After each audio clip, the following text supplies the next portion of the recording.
Hello, and welcome to the first development diary for Rebirth, a sandbox survival horror game. My name is David Rico. I am the lead developer, designer, and programmer for the game. Let me reinstate, the only programmer at this time. I built this whole thing from scratch with the help of a couple of artists who provided their great talents and helped me put a face to this world. First, let me start by telling you a little bit about Rebirth. Rebirth is a game about survival. You are thrown in a harsh world, in a harsh environment, where humanity is now on its death throes, about to be extinct. Excuse me.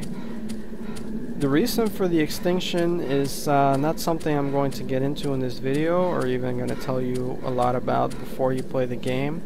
It is something that I want players to unravel and experience throughout the gameplay and sort of uncover the mystery of what is happening, as if you are in the shoes of the player. By scattering notes, events, audio tapes, and even graffitis throughout the game world, we aim to tell an interactive story in which you are one of the players. Not just one of the players, but more really of a bystander.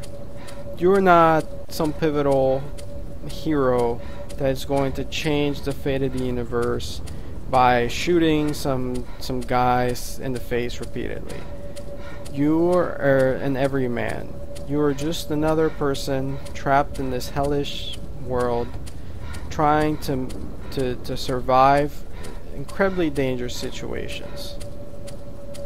Rebirth aims to blend horror and action in a unique way by using what is often something purely cosmetic in a lot of different games, the day and night cycle. In Rebirth, daytime is the time when you go scavenge, you go hunt, you look for items, you barricade yourself in a safe location, fight enemies, perhaps even other players eventually. All for the sake of having a safe place to spend the night. At night is when the others come out. Who the others are, their origins, everything else is something that will be revealed throughout the story. The explanation of why they're here, how they came to be here, who they are, what they are. These are all things that you will find throughout the course of the game. And they're meant to provide you with a little bit of a goal when it comes to exploration that's aside from hunting for items or powerful weapons. At nighttime, gameplay will be strictly following horror. So, in the sense that daytime the game is more action-packed and takes shooter elements more seriously, at night horror will take the driver's seat and will provide you with dynamic scares, enemies that may or may not be killable, or even situations that you may or may not have the power to survive. There's no guarantee for survival in the world of Rebirth. It's a harsh world in a harsh environment, and death is commonplace now. Otherwise, humanity would not be about to be extinct. Anyways, a little bit of background on Rebirth. Let me explain to you how procedural building generation fits into this world. In order to create a compelling sandbox experience and a compelling horror experience, we can't simply rely on linear scares like a lot of horror games are able to do. Since our focus is on the sandbox experience, which is inherently a replayable experience, I was forced to consider a way to integrate horror and a sandbox experience together into one complete package. I did this by creating the procedural building generation you see here. This is just the start of something much bigger.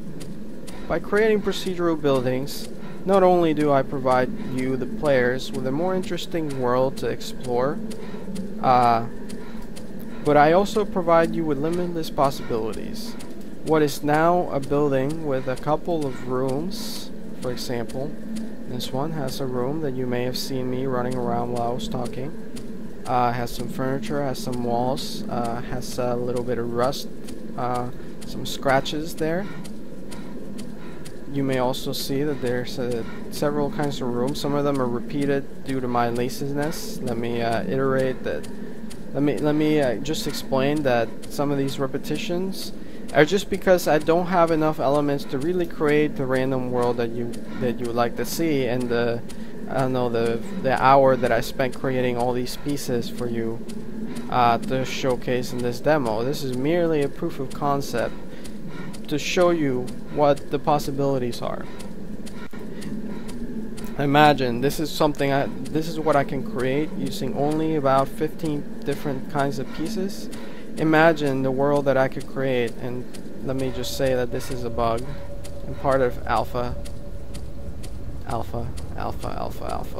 pre-alpha actually. See, pre-alpha. Anyways, this is just a showcase of some of the possibilities of what you could encounter in Rebirth. And just imagine all these different kinds of rooms, fully fleshed out, with actual items inside of them, actual enemies and events inside of them, all randomly generated, as well as having different tile sets. So we're not strictly locked down to this sort of grungy industrial or brick and mortar sort of buildings.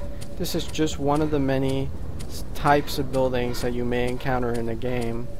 And like I said, this is all programmer art, so to speak. So there's really not been a lot of effort on my part to make these buildings beautiful, so to speak, because I do know that they're quite likely going to be just simple placeholders until we can replace them with actual assets created by our artists. Now, part of the procedural building generation, like I mentioned, is the random placement of items, which includes furniture, enemies, items that you can pick up in the world, such as food and water, weapons, health, things of that nature, gear like a flashlight or batteries, maybe even craftable materials later on. But it also allows for random placement of enemies and events. Triggers, for example. Let's say that I walk through this door, the door closes behind me, and I'm now faced with some horrific enemy that's looking to make my day a whole lot more miserable. We've been inside this building before. All of those are possibilities that I can implement in the game already as it stands. So just ran out of time in order to create this video before I had to go on vacation. But in the future, do be on the lookout for a video showcasing some more of the horror elements and perhaps tying some of those horror elements to this procedural building generation algorithm. I do want to state that this is only the beginning of it, and this is very much the raw first take on it. You're seeing very, very raw footage right now.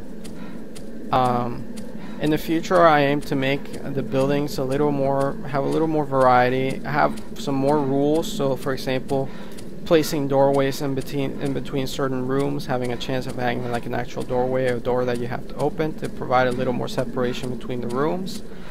In addition, creating longer hallways so you can create long corridors where some scary stuff may come to happen, for example. In addition to things like a second story, so that players can go more up the higher than one story buildings that we've been showing you.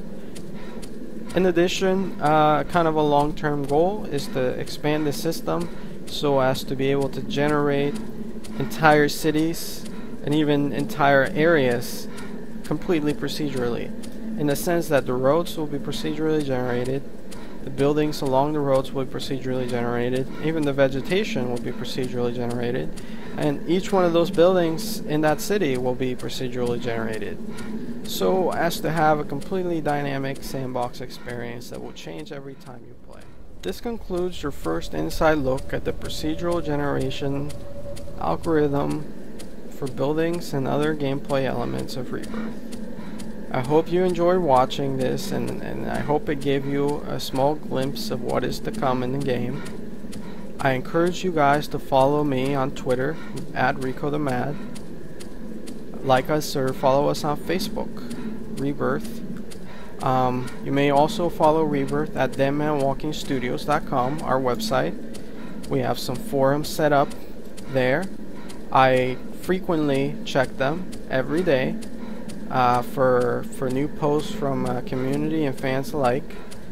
And I usually post up updates as to what I'm working on currently on there, as well as gather your feedback. Feedback is very important to me.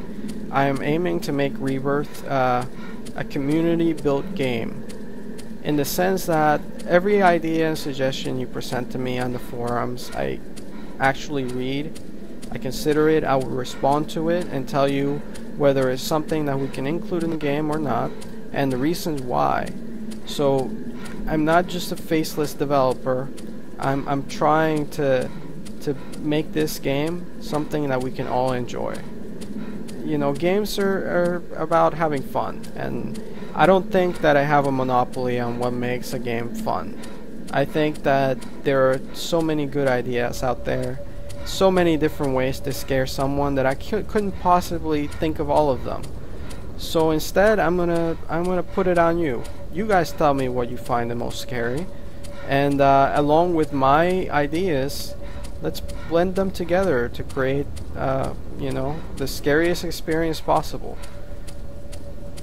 In the meantime, I'm gonna make funny hand motions and raise the roof. And until a future development blog in the hopefully the coming weeks, this is goodbye. Thanks for watching. Raise the roof. Raise the roof.